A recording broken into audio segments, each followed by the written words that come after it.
C'est un réel plaisir pour moi ce matin de participer à cette journée particulière de l'excellence scolaire. Je tiens à féliciter tous les lauréats, élèves et enseignants, à vous encourager à continuer le combat que vous menez.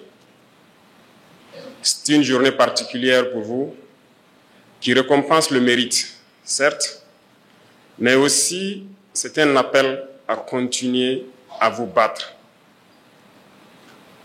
La situation de notre nation fait que chacun à son niveau, peu importe où il se trouve, quoi qu'il fasse, doit se battre pour la survie de notre patrie. Et je pense que c'est le lieu pour moi de rendre un vibrant hommage à tous ces fils et filles de la nation qui se battent jour et nuit contre vents et marées, sous la pluie, sous le soleil, pour que nous puissions vivre, pour que les enfants du pays puissent connaître la paix. Rendons donc hommage à nos vaillants combattants FDS et VDP qui sont actuellement au front et qui continuent de tenir bon face à l'impérialisme et toutes ces manifestations. Je voudrais que nous prenions une minute pour prier pour eux, pour que Dieu les protège.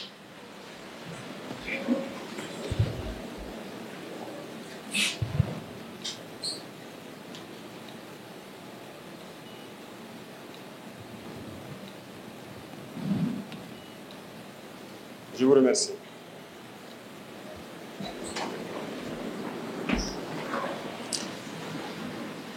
Cette journée est particulière, certes, et elle doit nous appeler à plus de responsabilité, plus de patriotisme, plus d'amour pour chacun d'entre nous. Nous sommes aujourd'hui en révolution, mais la révolution ne peut se mener sans une ressource humaine valable. Et qui dit ressources humaines valables et compétentes parle d'éducation. Voilà pourquoi nous attachons beaucoup de prix à l'éducation, mais surtout à l'excellence dans l'éducation. Une fois de plus, je vous félicite pour le diplôme que vous venez de décrocher et pour la suite de votre parcours scolaire et universitaire et professionnel pour certains d'entre vous. Et chers enseignants qui accompagnent ces enfants tous les jours, je vous remercie pour tout le travail abattu du fond du cœur. Les enfants passent plus de temps avec les enseignants qu'avec leurs parents aujourd'hui. Vous êtes en plus de ceux qui donnent la connaissance, ceux-là qui contribuent à les éduquer.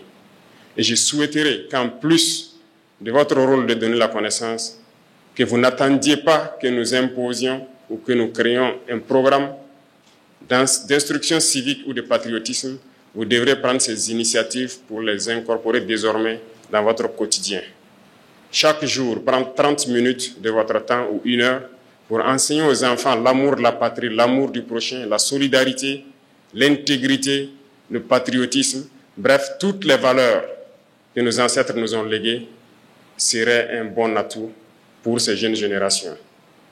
Nous ne pouvons pas mener la lutte contre l'impérialisme et ses manifestations sans une jeunesse éveillée, consciente des enjeux du moment et qui comprend pourquoi notre terre est menacée et pourquoi nous devons nous battre pour survivre.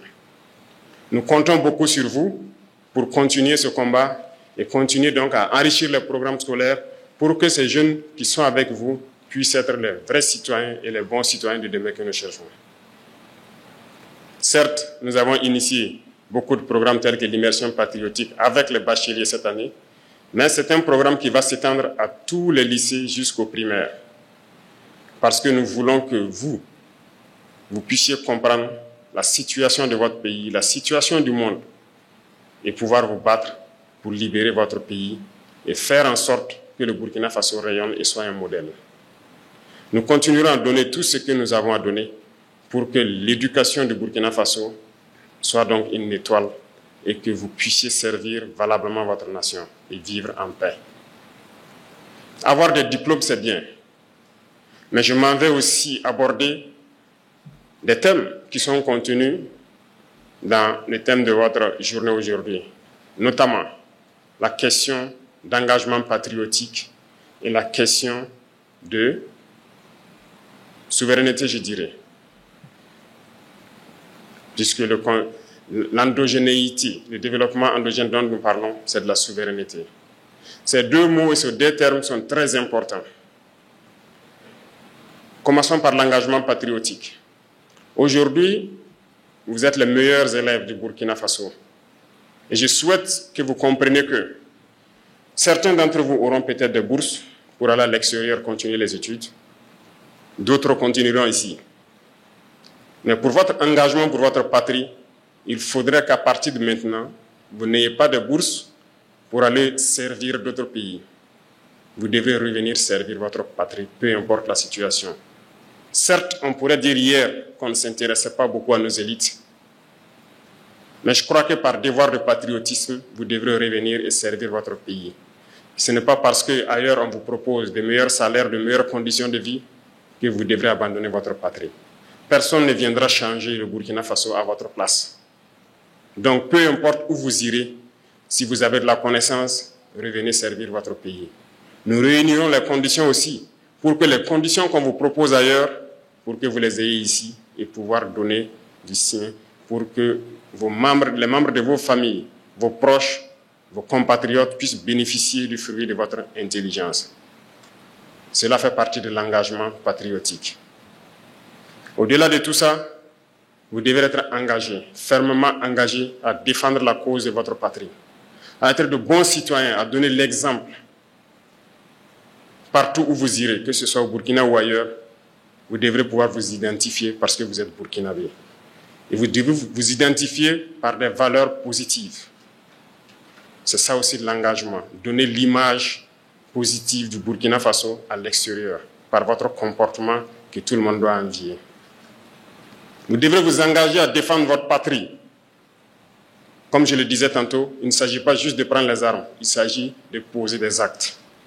Notre société est habituée aujourd'hui à uniquement tenir compte des diplômes ou des formations lorsqu'on veut embaucher des gens, le CV. Mais nous sommes en train de travailler à changer cela. Nous devrions très bientôt demander aux gens qu'est-ce que vous savez faire et non pas quel diplôme vous avez. C'est ça qui est le plus important. Je suis très heureux de voir qu'il y a une multitude de filières qui s'ouvrent au Burkina Faso. Récemment, le ministère de l'Enseignement supérieur a donc élaboré la carte universitaire et même réorganisé toutes les filières. Et vous devez continuer à élargir la base d'apprentissage. Mais un constat est clair, il ne faut pas qu'on se voile la face également. Nous avons fait une analyse, un diagnostic de notre système éducatif. Et je vais vous dire quelque chose. Cette année, j'ai demandé plusieurs statistiques au ministre de l'Enseignement secondaire ici présent. Des statistiques de plusieurs ordres que j'ai pris le soin d'analyser. J'ai compris que si nous voulons nous développer par nous-mêmes, comme votre thème le dit, le développement endogène, il faut que nous puissions créer de la matière. Qu'est-ce que je veux dire par là? Cette année, quand vous prenez les statistiques, nous avons beaucoup plus de pourcentage de bacs littéraires que de bacs scientifiques. Et là, nous avons un problème, un sérieux problème. Les baccalauréats littéraires sont bien, très bien, parce que nous ne pouvons pas comprendre le monde sans vous. Tous ceux qui parlent de géopolitique, qui font les analyses de la géopolitique mondiale et qui permettent aux citoyens de comprendre le monde, ce sont généralement ces baccalauréats scientifiques. Tous ceux qui étudient la société, ces baccalauréats littéraires, sont tous ceux qui étudient la société, la sociologie, la philosophie. Nous en avons besoin pour que les jeunes puissent comprendre le monde, pour qu'on puisse comprendre notre société, pour qu'on puisse connaître notre histoire et tout ça. C'est très bien. Tous ceux qui disent le droit ont fait ces baccalauréats littéraires. Ce n'est pas qu'il n'y a pas d'emploi pour les baccalauréats littéraires. Mais ça ne doit pas être plus que le baccalauréat scientifique. Pourquoi je le dis? Le monde des sciences, c'est la réalité des faits. Qu'est-ce que vous faites aujourd'hui sans la science? D'abord, pour être en bonne santé ici, nous avons tous besoin de médecins. Ils sont bien scientifiques. Ce matin, ou durant tout votre cursus scolaire, vous êtes déplacé pour l'école. Chacun a peut-être enfourché son vélo, d'autres des motos. C'est de la mécanique. C'est la science. L'asphalte, le goudron sur lequel nous roulons, c'est la science.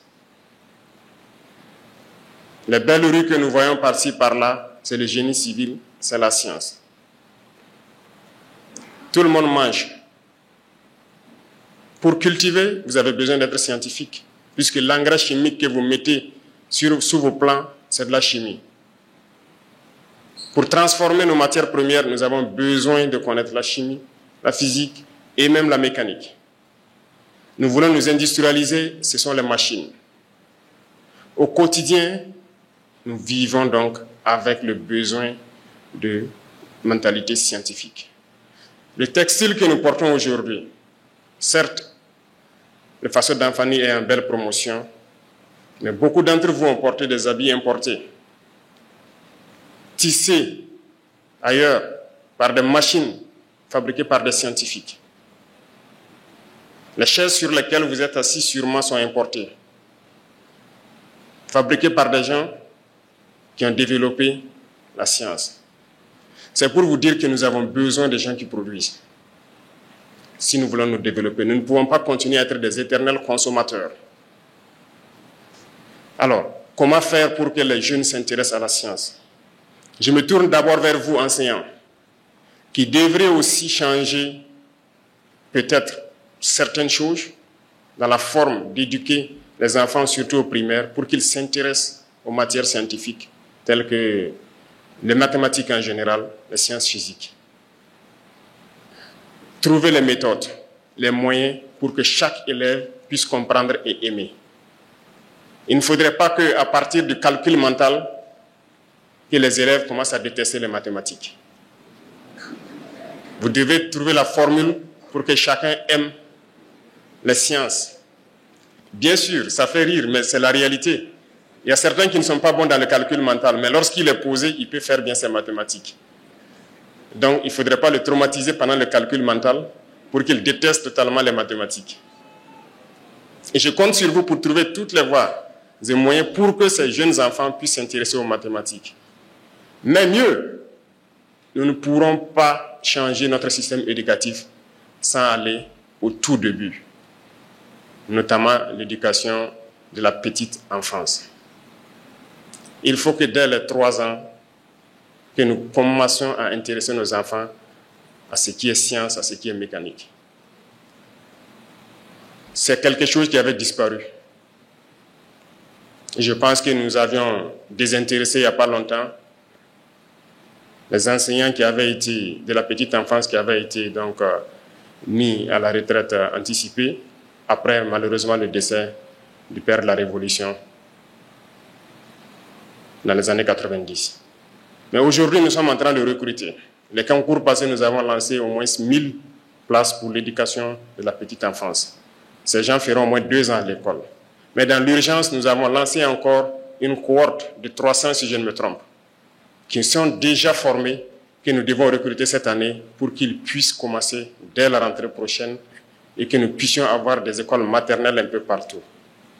Mais nous devons aussi équiper ces écoles maternelles pour que les enfants puissent apprendre à libérer leur génie créateur dès la base.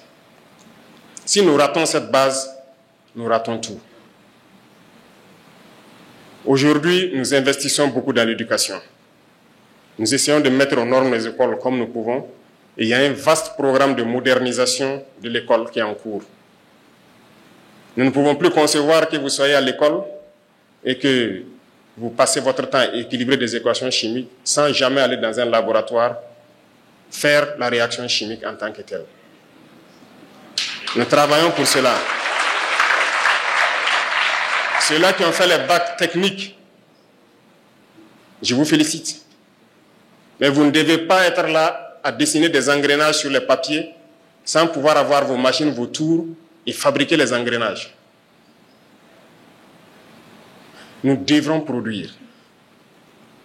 Et nous devons produire. Nous ne pouvons pas être d'éternels consommateurs. Donc la transformation de l'école a commencé. L'initiative est lancée, certes, nous devons faire le bâtiment aux normes, mais construire beaucoup de laboratoires dans nos écoles. On ne peut pas passer le temps à dessiner des cellules végétales et animales sans jamais aller au microscope, regarder la cellule et comprendre réellement ce que c'est. Ce matin, je suis particulièrement touché par le fait qu'un de mes anciens enseignants est parmi vous.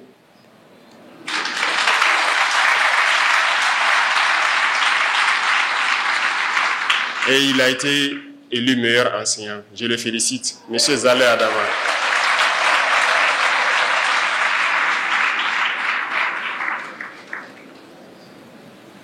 Ça fait beaucoup plaisir et vous comprendrez plus tard, vous les élèves, quand vous serez peut-être en fonction, comment l'enseignant est important.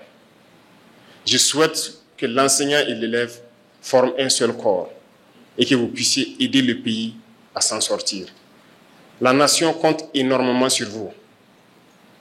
Et comme je l'ai dit, nous allons mettre tout en œuvre pour que notre enseignement puisse être un enseignement qui produise de la matière.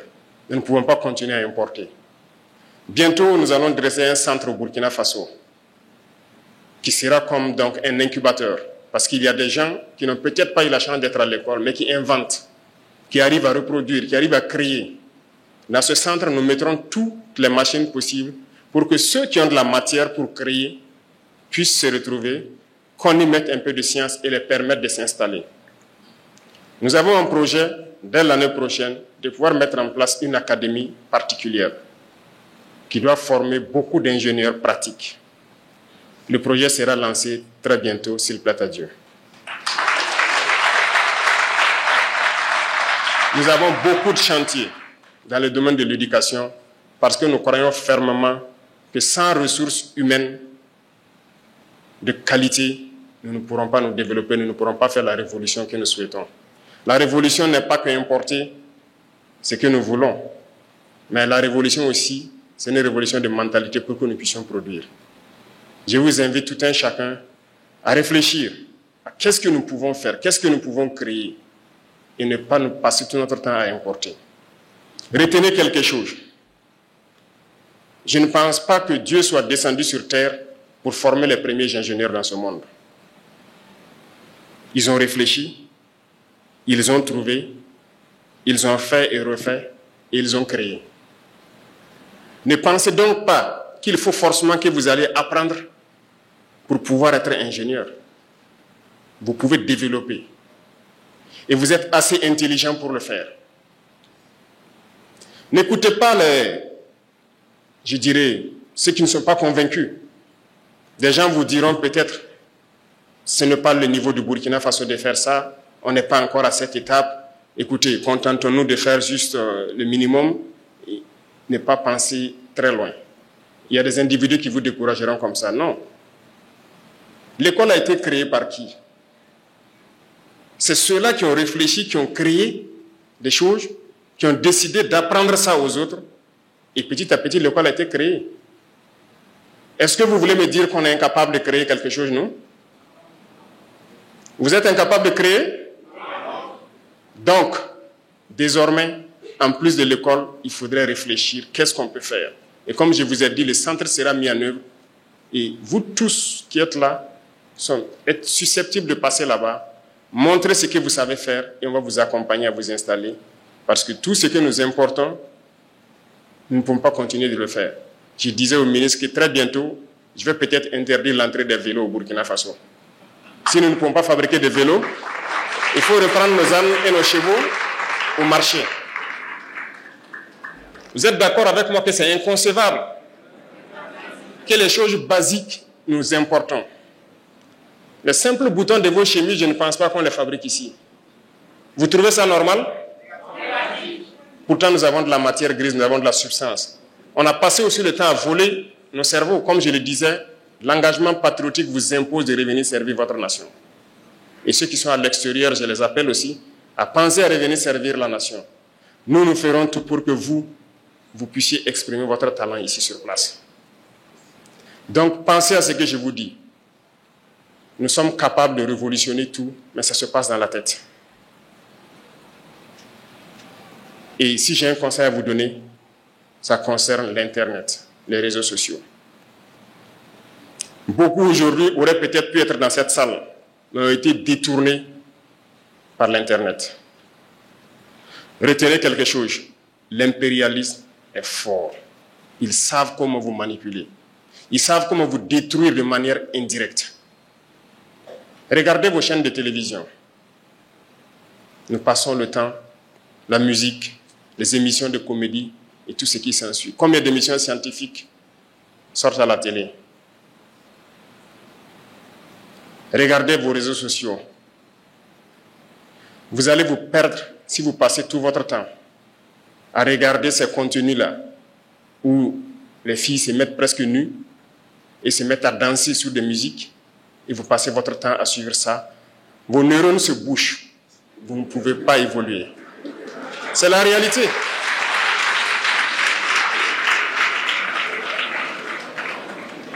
Le plaisir est une chose, la connaissance est une autre chose. On ne dit pas de ne pas se distraire. Vous pouvez vous distraire. Mais le conseil que j'ai à vous donner, souvent on ne le dit pas haut et fort. Mais au fond, tout le monde sait que c'est un mal qui nous ronge. Et moi, je tiens aujourd'hui à vous le dire. Ça peut ne pas plaire aux gens. Et généralement, nos jeunes filles, pardonnez-moi, vous êtes déjà toutes belles. Vous êtes les plus belles. Vous n'avez pas besoin de vous exposer sur les réseaux sociaux. Arrêtez ça. Nous devons nous concentrer sur l'essentiel. Il y a des gens qui passent leur temps à conscientiser pour que les gens se réveillent, à faire comprendre le monde. Ces gens-là ne sont pas très suivis. Il y a des gens qui passent leur temps à montrer tout ce qui est scientifique sur les réseaux sociaux. Ces gens ne sont pas très suivis. Regardez, certains artisans, je ne sais pas, dans le Pakistan ou je ne sais quoi, montrent à travers les réseaux sociaux comment fabriquer des objets élémentaires. Mais ça ne nous intéresse pas. C'est ceux-là qui créent les contenus avec des filles qui se montrent nues sur les réseaux sociaux. C'est ça qui nous intéresse. Jeunesse, il faut faire attention. Si vous vous intéressez à ces choses, vos neurones se bouchent, vous ne pourrez plus réfléchir. Et c'est dangereux pour vous. Nous n'avons pas besoin de ça. Il y a des moments pour se distraire, mais le gros de votre temps, vous devrez vous concentrer à étudier et à créer. Vous me promettez que vous allez créer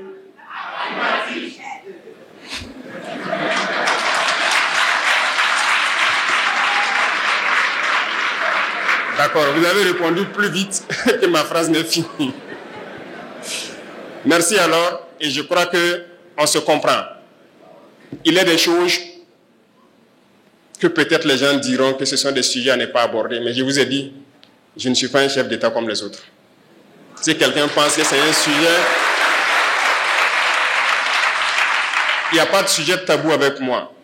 Tant que ça va impacter négativement ma jeunesse, je vais discuter avec vous et vous dire ce que je pense. Concentrez-vous, poursuivez vos études, ne vous laissez pas distraire. C'est très important. Plus vous restez concentré, plus vous apprenez, mieux notre nation va se porter. Si vous comprenez le monde, la guerre va finir. Si vous comprenez la science, nous allons nous développer très vite. Et vous êtes tous des génies, vous êtes capables de créer. Et je compte sur vous. Chers enseignants, je veux que vous continuiez à véhiculer ce message. Et chers parents, je vous interpelle vous aussi. Faites en sorte que la télévision, les réseaux sociaux, que vous puissiez diminuer l'intensité avec les enfants. Ils ont besoin d'apprendre, leurs cerveaux ont besoin de se développer. Lorsqu'ils sont accros à ces objets, ils ne peuvent plus réfléchir. Tout est orienté vers la déperdition. C'est très dangereux. Faites des efforts. La nation a besoin de ses enfants.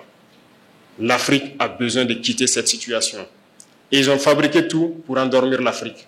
Les programmes que vous regardez sur vos réseaux sociaux ne sont pas les mêmes programmes que eux-mêmes ont créés, que leurs enfants suivent. Comprenez ça.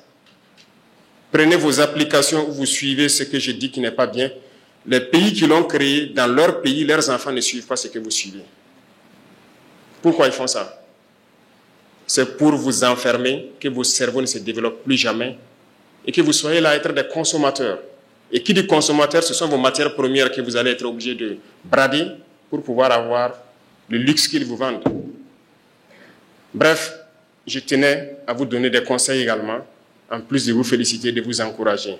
Parce que la nation a besoin de vous. Nous devons bâtir notre pays. Nous devons libérer notre pays. Nous devons revivre en paix. Nous devons être développés. Et nous ne pouvons le faire que dans cette union, que dans cette harmonie et dans la recherche de la connaissance. Je compte sur vous pour que le Burkina Faso rayonne haut et partout dans ce monde. Que vous portez haut le drapeau du Burkina Faso et que notre pays puisse être un exemple, que toute l'Afrique puisse s'unir un jour et que nous puissions vaincre tous ces fléaux qui détruisent l'Afrique. Merci beaucoup à vous. Je vous souhaite très bonne chance. Que Dieu vous accompagne dans votre cursus scolaire suivant, universitaire et dans les professions que certains auront choisies. Que Dieu continue de protéger et accompagner nos vaillants enseignants qui se battent jour et nuit sur tous les terrains pour donner la connaissance aux enfants.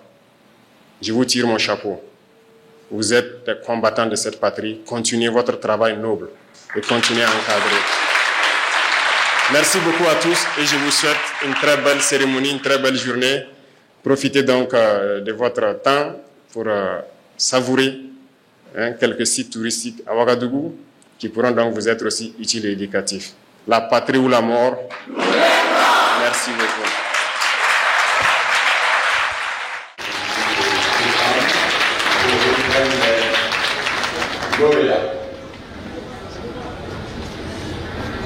Le drapeau Bénédicte Imelda, Kaboré Ursula Asri de l'Institut des jeunes sourds du Faso, Campine Mohamed Raya de l'Institut des jeunes sourds du Faso, Kaboré Achille Dieudonné, Bac Pro Option Métier du bois Compaoré Cuchéry, Bac Pro Option Maintenant Industriel Indo Abdoulaziz, Fofana Moussa, premier ou bac pro option maintenance en audiovisuel, cinéma, bac option maintenance des véhicules, Ouattara Cécilou, bac option marketing et multimédia, le drapeau Ebrard, bac option culture mécanique et Jean Margani, bac option télécommunication, nous avons l'Antoine Ebenezer du lycée professionnel national Maurice Diamio.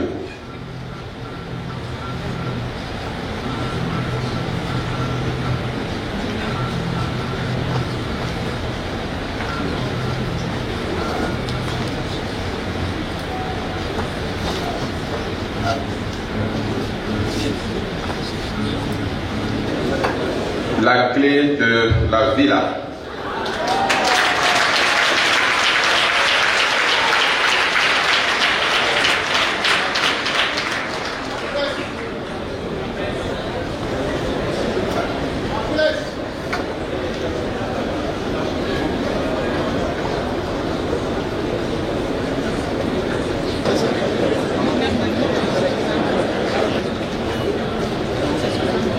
Félicitations signées par son Excellence Monsieur le Président du Faso, chef de l'État.